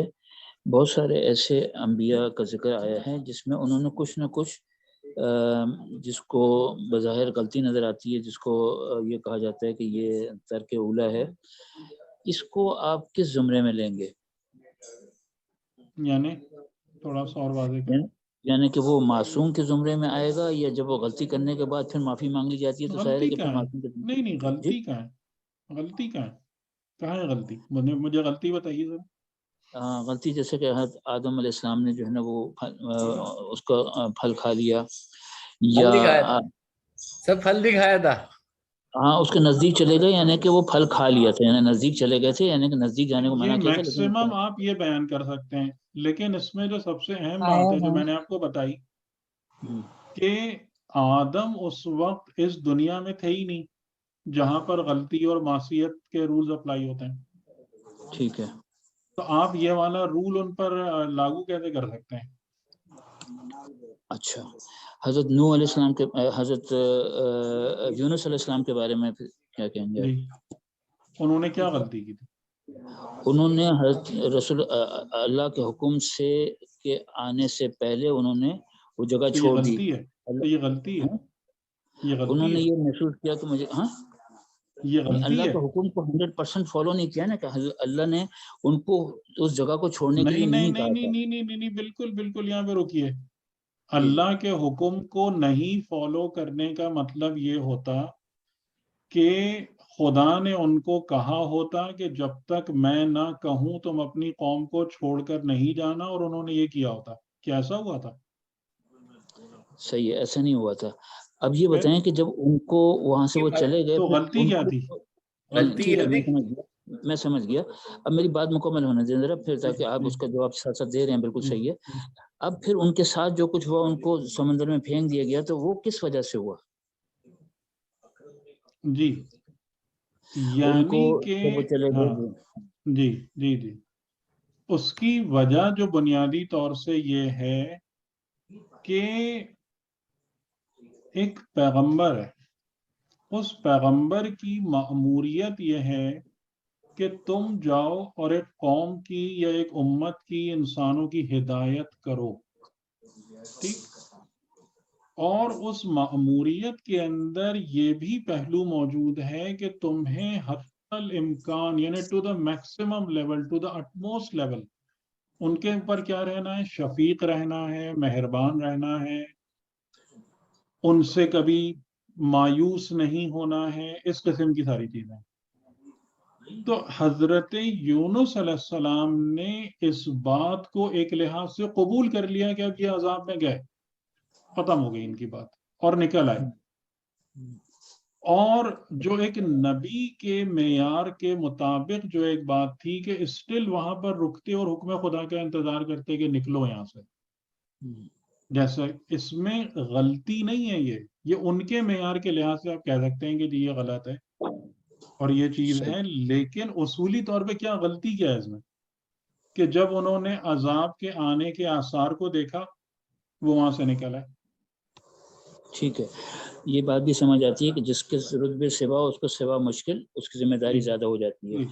لیکن ان کے ساتھ جو کچھ ہوا وہ تو بہت زیادہ ہوا. جو کچھ بھی ہوا وہ کسی نبی کے ساتھ بھی جو بھی کچھ ان کے ساتھ ترک اولا ہوتا تھا, اس کی وجہ جو ہے بنیادی طور سے یہی ہے کہ یعنی جو آپ سمجھ رہے ہیں نا کیا ہوا ان کے ساتھ. ان کو سمندر میں ساری سب کے درمیان میں ان کو سمندر میں پھینک دیا گیا, تب وہ کشتی بچ سکی. یعنی جتنے بھی لوگ تھے, مکمل کر لوں, ان کے ساتھ دو قسم کی انسلٹ ہوئی ہے. ایک تو یہ کہ سارے لوگ موجود تھے, اس کے درمیان جس کی غلطی ہوتی تھی اس کو, جب شپ گرداب میں پھنس جاتی تھی تو جس کی غلطی ہوتی تھی اس کو سمندر میں پھینک دیا جاتا. تو عام طور پر یہ دستور تھا کہ وہ رضوان بھائی دیکھیں, یہ والا جو واقعہ ہے نا, یہ واقعہ بہرحال قرآن میں نہیں ہے. ٹھیک ہے, یہ کشتی سمندر جو بھی ہے, بنیادی طور پر قرآن کریم نے جو بات کہی فنادا فی الظلمات, فنادا انہوں نے پکارا, ندا دی, فی الظلمات ظلمات میں سے. یہاں پر خدا یہ بتانا چاہ رہا ہے اس واقعے کے ذریعے سے کہ جو نبی ہے وہ حقیقتاً ان انوار الہیہ کے مشاہدے کے رتبے اور منزلت پر فائز ہوتا ہے. اور اگر انسان وہاں سے یعنی اس مقام پر ہوتے ہوئے ذرہ برابر بھی حکم خدا سے دائیں بائیں ہو جائے, یعنی اس لیول کے لحاظ کی معصیت ہے, یہ ہمارے لحاظ سے تو کچھ بھی کوئی مسئلہ ہی نہیں ہے, یا ایک اچھے انسان مومن کے لحاظ سے بھی کوئی مسئلہ نہیں. ٹھیک ہے, تو اس رتبے پر ہونے کے بعد آپ عالم انوار میں نہیں رہ سکتے. آپ کہاں چلے جائیں گے؟ ظلمات میں چلے جائیں. یہ مسئلہ ہے. اب ہم ویسے ہی ظلمات کے اندر بیٹھے ہوئے, ہمیں تو عالم انوار کی کوئی خبر ہی نہیں ہے کسی بھی اعتبار سے. اور یہاں پر بیٹھ کے جو ہے نا ہم ان لوگوں کا حساب لگا رہے ہیں غلطی اور گناہ کا. ظاہر ہے کہ جو قرآن کی تفاسیر میں چیزیں یہ لکھی ہوئی ہے تو کامن چیزیں ہیں. میں وہی آپ سے عرض کر رہا ہوں نا کہ قرآن کیا کہہ رہا ہے. قرآن کی تفسیر کے لیے تو سب سے پہلے لفظ قرآن کو لینا پڑے گا نا آپ کو. قرآن کی تفسیر واقعات سے تھوڑی ہوتی ہے.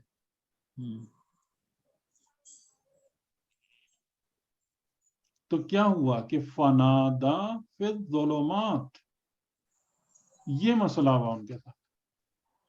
اور یہ وہی بات ہے کہ جس میں ذرہ برابر بھی اگر وہ ہو جائے تو اب آپ اسی سے سمجھے نا کہ اگر حضرت یونس علیہ السلام صرف حکم خدا کا انتظار نہ کرنے کی بنا پر نور سے ظلمت میں آ جاتے ہیں تو کسی معصوم کے لیے پاسبل ہے کہ خدا ایک بات کہے وہ دوسری بات کہے؟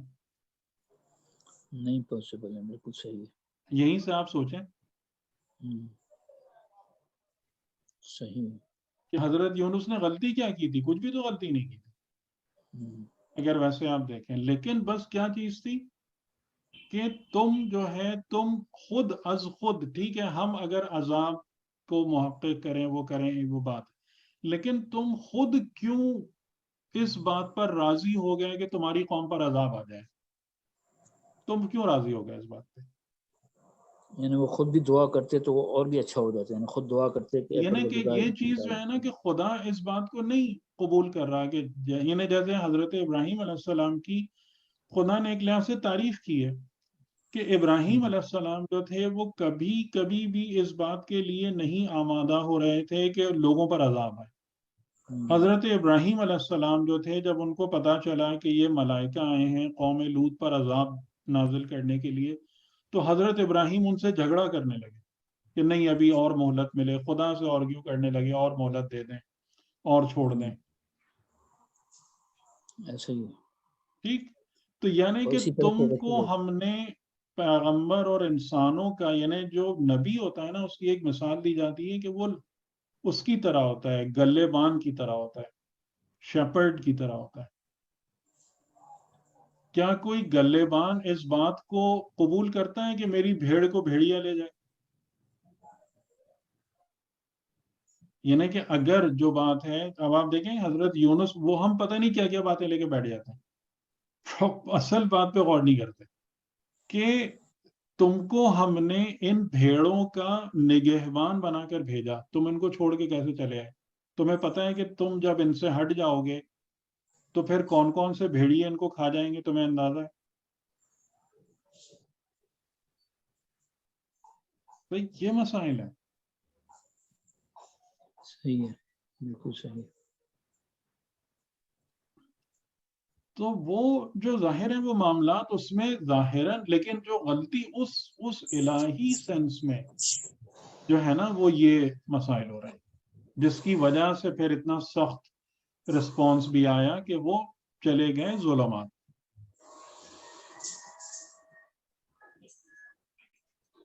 اور وہاں سے ظلمات سے نکلنے کے لیے پھر انہیں تسبیح کی ضرورت پڑی.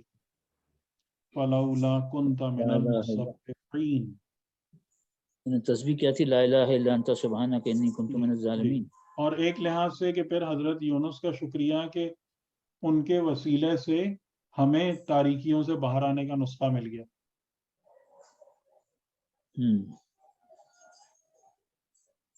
صحیح.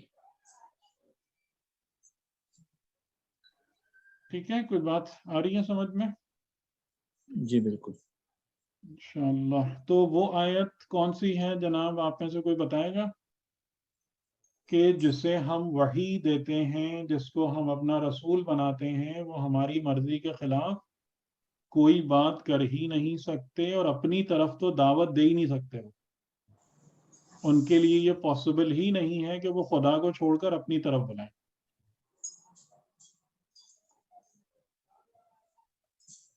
کون سی آیت ہے؟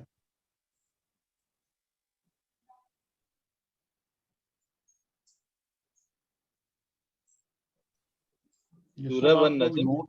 جی سورہ والنجم یہ 79، ٹھیک ہے، سورہ آل عمران.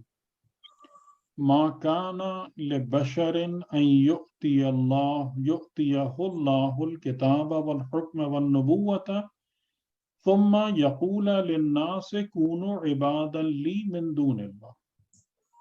کہ کسی بشر کے لیے یہ ممکن ہی نہیں ہے کہ خدا اس کو کتاب دے، حکم یا حکمت دے، نبوت دے اور پھر وہ انسانوں سے کیا کہے کہ تم میرے بندے بن جاؤ خدا کو چھوڑ کر.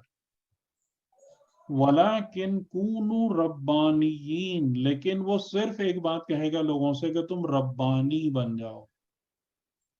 بِمَا كُنْتُمْ تُعَلِّمُونَ الْكِتَابَ وَبِمَا كُنْتُمْ تَدْرُسُونَ, کہ جس طریقے سے کہ تم کو کتاب کا علم دیا جاتا ہے اور جیسا کہ تم درس پڑھتے ہو اور پڑھاتے ہو. ٹھیک.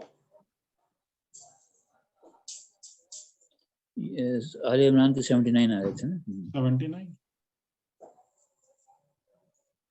تو اس میں پھر یہ بات سمجھ میں آ گئی کہ جب لوگ منہ موڑیں گے تو پھر پیغمبر آپ ان پر نہ حفیظ ہیں نہ نگراں ہیں. ٹھیک ہے, پھر وہ اپنے رستے پہ جائیں. اور آپ کے اوپر ولایت کی ذمہ داری, حفاظت کی ذمہ داری, گلے بانی کی ذمہ داری, جیسے ابھی اچھا حضرت یونس علیہ السلام کی بات بیچ میں آ گئی.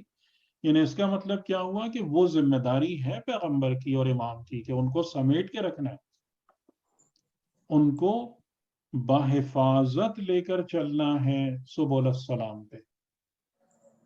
تو یہ ان کے لیے کہ جو منہ موڑتے ہیں.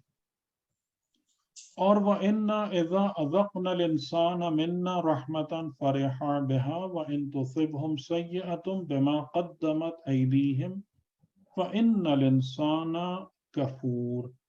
اب یہاں پر جو بات سمجھ میں آتی ہے کہ لوگ اعراض کیوں کرتے ہیں, یعنی لوگ کیوں منہ موڑتے ہیں, کیوں رب کی بات کو قبول نہیں کرتے, کیوں اس کو جواب دینا پسند نہیں کرتے, کیا ریزن ہے بتائیں.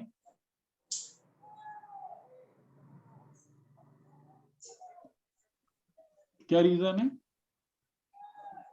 کیونکہ وہ اپنے کیونکہ ان کے پاس مال و دولت ہے, مطلب خوشحالی ہے.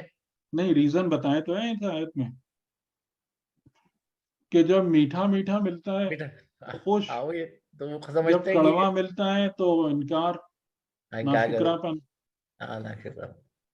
تو یہ عادت جب تک انسان کی رہے گی, یہ سرشت ہوگی, یہ صفات ہوں گی, تو وہ کبھی اس قابل نہیں ہوگا کہ رب کو جواب دے سکے. ٹھیک. یعنی رب کو جواب دینے کے لیے, رب کی بات کو قبول کرنے کے لیے کیا ضروری ہے کہ انسان ان مادی لذتوں اور مزوں اور ان چیزوں سے باہر ہے. اس کے پاس یہ والی حالت نہ ہو کہ جب ظاہری نعمتیں مل گئیں تو خوش, جب ظاہری طور پر تکلیف پریشانی آ گئی تو ناشکرے اور مایوس. ایسا انسان کبھی بھی اس قابل نہیں ہوگا کہ نبی کی دعوت کا اور رب کی پکار کا مثبت جواب دے سکے. ٹھیک آیا سمجھ میں؟ صحیح صحیح صحیح. صحیح, ماشاء اللہ. ٹھیک ہے, تو یہ دو آیتیں انہیں جیسے اسی لیے میں نے منتخب کی تھیں کہ اس میں ہیں بہت اچھے لطیف نکات ہیں کہ اس کی طرف اگر توجہ ہو. صحیح. تو اب آپ لوگوں نے دیکھیں کتنی سارے اس میں سے باتیں سمجھ میں آ رہی ہیں. اور بہت ساری چیزیں لکھ رہے ہیں. اور اس میں مین فوکس کس بات پر ہے؟ استجیبوا لربکم.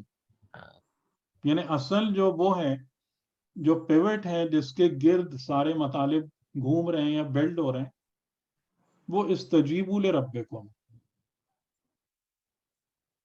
کہ اپنے رب کو جواب دو یا اپنے رب کو جواب دینے کی کوشش کرو, ایفرٹ کرو, اور باقی تمام چیزیں اس سے ریلیٹڈ ہیں.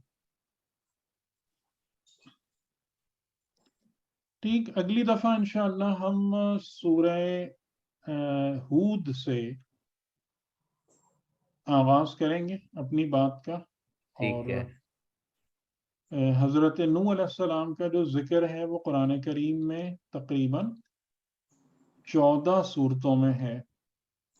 اور ہم یہاں سے یعنی کہ جو 2 صورتیں ہیں جن کو ہم تھوڑا دیکھیں گے تفصیل سے, ایک سورہ نوح ہے, خود آپ کے نام پر ہی ہے, جس کا نمبر 71 ہے, اور سورہ ہود کی آیتیں. اور اس کو تھوڑا بہت ہم اور دیگر ان سے سپلیمنٹ کر لیں گے کچھ اور صورتوں سے بھی. تو یعنی یہ ہے وَلَقَدْ أَرْسَلْنَا نُوحًا إِلَىٰ قَوْمِهِ إِنِّي لَكُمْ نَذِيرٌ مُّبِينٌ. یہاں سے سورہ ہود میں شروع ہوتا ہے. تو اس سے پھر بگن کرتے ہوئے, کیونکہ اس میں تقریباً ساری چیزیں کور ہو رہی ہیں, اور پھر سورہ نوح, تو وہ آپ کو اچھے طریقے سے سمجھ میں آ جائے گا. ایکسکیوز می اور حضرت جی سوری میں نے دیر سے جوائن کیا تھا. میرا اس کے استعمال پہ سوال تھا. جو استجیبو علیہ کے جو ٹرانسلیشن کی جاتی ہے اس کو آپ نے ڈسکس کیا, تو میں پھر آڈیو سے سن لوں گا جب شیئر کریں گے. ایک حد تک یعنی میں نے یہی بات بتائی کہ جب یہ سین اور تے لگتا ہے تو وہ تلاش اور طلب اور تمنا کے معنی میں آتا ہے. نہیں سلمان بھائی, آپ اپنا سوال کر لیں, اس چیز کو کور نہیں کیا تھا جی جو صبح آپ ڈسکس کر رہے تھے. جی چلیں ہاں بولیں. وہ سر کی نظر میں تو ہے, وہ آلریڈی میں لکھ کے بھیجا تھا. کیونکہ میں نے یہ دیکھا تھا کہ جو اگر زیادہ تر ترجموں میں جو ہے وہ جواب دو یا لبیک کہو, جو کہ صحیح ہے, مطلب جو لغت کے ہاں, علماء لیکن میں نے جو ابھی بتاتے ہیں. معنی بیان کیا وہ یہ نہیں معنی بیان کیا. ہوں یعنی میں نے یہی معنی بیان کیا کہ استجیبو یعنی جواب دینے کی کوشش کرو. ہاں صحیح. اس بات کی سعی کرو, اس بات کو چاہو کہ تم رب کو جواب دے سکو. اچھا, یعنی تم رب کو جواب دے سکو. اس کی مطلب میرے پاس مجھے 3 طرح کے معنی سمجھ میں آ رہے تھے. ایک تو وہ یہی تھا کہ جی جواب دو, لیکن اس سے زیادہ بہتر یہ تھا کہ جی جواب دینے کی کوشش کرو, طلب کرو. اور لیکن ایک اور جو مجھے مطلب ملا بھی مفردات میں, اس میں کہ جواب طلب کرو. مطلب ایک تو یہ کہ جواب دینے کی کوشش کرو, چاہو. ایک یہ کہ جواب طلب کرو, مطلب اپنے رب سے جواب طلب کرو. اس میں صرف مجھے جو شک زیادہ آ رہا تھا, مطلب احتمال آ رہا تھا, وہ تھا کہ لی کا آگے یوز ہوا ہے, نہ کہ بے ربکم کا. لیکن لی کبھی کبھی بے کی جگہ یوز بھی ہوتا ہے. تو استجیبو نہیں, اصل میں جو پھر میں نے جب سورہ پڑھی نا شروع سے, تو اس میں مجھے پھر زیادہ یہ لگا کہ اللہ سے جواب مطلب مانگو, اللہ سے جواب طلب کرو, تو وہ تمہیں جواب دے گا. اس طرح یہ مطلب 3 میں سے یہ پھر مجھے زیادہ اپروپریٹ لگ رہا تھا. یا پھر وہی تھا کہ بھائی جواب دینے کی کوشش کرو, کیونکہ اجابو تو نہیں تھا. نارملی جو جواب دینے کا ہوتا ہے وہ اجابو ہوتا, اس کی جگہ وہ تو نہیں تھا. تو استجیبو سے یہ 2 معنی زیادہ مجھے لگ رہے تھے. پھر جب میں نے پڑھی, جو ہے وہ مجھے دوسری بات زیادہ سمجھ میں آ رہی. اچھا, یعنی مجھے دوسری بات زیادہ سمجھ میں آ رہی ہے کہ انسان اپنی زندگی میں اس بات کی طلب اور تمنا اور کوشش کرے کہ رب نے انسان سے کو ایک دعوت دی ہے, رب کی طرف سے انسان کے پاس ایک دعوت آئی ہے, ٹھیک ہے, اس دعوت کا مثبت جواب دے. ٹھیک, اس دعوت کا مثبت جواب دے. اور اس کی جو تائید ہو رہی ہے وہ کس بات سے ہو رہی ہے کہ آگے جب آپ انہیں آیت نمبر 48 میں آپ کیا پڑھ رہے ہیں, آیت نمبر 48 میں پڑھ رہے ہیں فَإِنْ أَعْرَضُوا, ٹھیک ہے جی, کہ اگر یہ لوگ اعراض کریں, منہ موڑ لیں, تو یہ استجیبوا لربکم سے اس وقت پراپرلی کنیکٹ ہوگا جب جواب لوگوں سے مانگا جا رہا ہے, نہ کہ خدا سے. نہیں مطلب لوگ اللہ سے سوال ہی نہ کریں یا کچھ چاہیں ہی نہ کہ بھئی اللہ تعالیٰ مجھے جواب دے.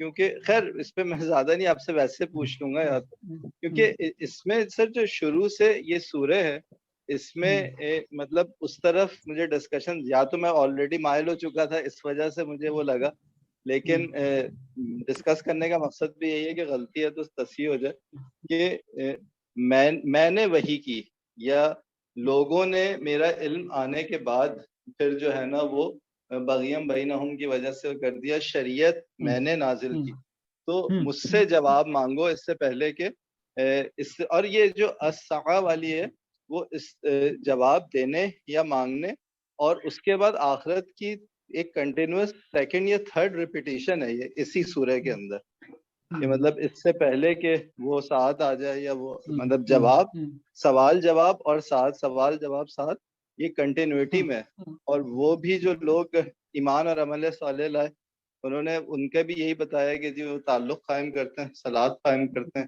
اور اللہ تعالیٰ کو پکارتے ہیں۔ خدا سے جواب مانگنے کا مطلب کیا ہوگا؟ گائیڈنس نہیں، جواب تو آپ کسی سوال کے رسپانس میں دیں گے نا۔ یعنی خدا سے ہم نے کیا سوال کیا ہے کہ جس کا ہم جواب چاہ رہے ہیں؟ ہدایت۔ لیکن بات یہ ہے کہ وہ چیز جو ہے وہ پھر باقی چیزوں سے بھی تو وہ ہونا چاہیے نا۔ یعنی جو قرآن کی تفسیر کا جو سب سے پہلا اصول ہے کہ ظاہری الفاظ کے یہ ظاہری معنی کو وائلیٹ نہیں ہونا چاہیے۔ ایک دم صحیح، ٹھیک ہے، تو پھر فَإِنْ أَعْرَضُوا کیوں آ رہا ہے پھر؟ کہ مطلب وہ دوسروں کی طرف جا رہے ہیں اور اللہ سے نہیں جواب طلب کر رہے۔ فا کا مطلب یہ ہے کہ پیچھے سے کنیکٹ ہو رہا ہے بیان۔ صحیح ہے، انہوں نے اس سے اعراض کیا نا۔ نہیں، فا ان پس، یعنی پس کا مطلب ہے کہ وہ پیچھے استجیبوا لربکم، یعنی پچھلی آیت میں جو مین ایک جو بیان ہے اسٹیٹمنٹ ہے وہ خالی استجیبوا لربکم ہے، باقی سب اس کی مزید ایکسپلینیشن ہے۔ ٹھیک ہے، استجیبوا لربکم سے آگے آ رہا ہے فا، یعنی دین یا دس، ان اگر وہ لوگ منہ موڑیں، تو اگر جواب خدا سے مانگا جا رہا ہے تو اس پر ہی تفریح کر کے ان لوگوں کا منہ موڑنا، پھر اس کا کیا سینس بنے گا؟ اس کا سینس سر مجھے یہ بنتا ہوا نظر آ رہا تھا کہ لوگ مطلب ان لوگوں کے پاس جو کہ بغیم بینہم کرتے ہیں ان کے پاس جاتے ہیں، نہ کہ اللہ سے، تو اللہ سے منہ موڑ رہے ہیں، مطلب اللہ سے مانگنے سے جواب منہ موڑ رہے ہیں اور دوسروں کی طرف دیکھ رہے ہیں۔ نہیں، لیکن یہ جو ہے نا یہ پھر بہت زیادہ وہ ہے، یعنی میرے خیال میں یہ ٹویسٹ ہو رہا ہے بہت زیادہ۔ اچھا، یعنی ہم جو آیت ہمیں جو ٹریک دے رہی ہے اس سے ہم کافی دور نکل رہے ہیں، کیونکہ یہ جو جملہ آ رہا ہے نا فَإِنْ أَعْرَضُوا، پس اگر یہ اعراض کریں، فَمَا أَرْسَلْنَاكَ عَلَيْهِمْ حَفِيظًا، یہاں سے آپ کو یہ بات واضح طور سے سمجھ میں آ رہی ہے کہ رسول جو ہیں وہ داعین الی اللہ ہے، اور استجیبوا لربکم جو ہے وہ اسی پر ہی منحصر ہے کہ لوگ منہ نہ موڑیں رسول سے اور رسول کی تبلیغ کو پراپرلی رسپونڈ کریں۔ یہ سب آپس میں کنیکٹ ہو رہا ہے پراپرلی، لیکن اس کے لیے ہمیں جو ہے نا دقت کرنی پڑ رہی ہے۔ اور آیت کے جو کانٹیکسٹ ہے پچھلا وہ بھی اس بات کی تائید نہیں کر رہا ہے، یعنی بیان اس طریقے سے نہیں آ رہا ہے کہ جس سے یہ بات ہم کو سمجھ میں آئے کہ لوگ خدا کی بارگاہ میں کوئی سوال رکھ رہے ہیں اور جس کا خدا کو جواب دینا چاہیے۔ آپ اس پر غور کیجئے گا، لیکن یہ کہ یہ جی یہ یعنی کہ جیسے یہ کہتے ہیں نا کہ بعض اوقات ہم میننگ کو بہت زیادہ اسٹریچ کر رہے ہوتے ہیں کہ اب زبان میں تو یہ ہے، سب کو پتا ہے کہ بھائی کھینچ کے آپ کچھ بھی نکال لیں، کہ یعنی خاص طور سے کہ جناب یہ اس پر جا رہا ہے یا اس پر جا رہا ہے۔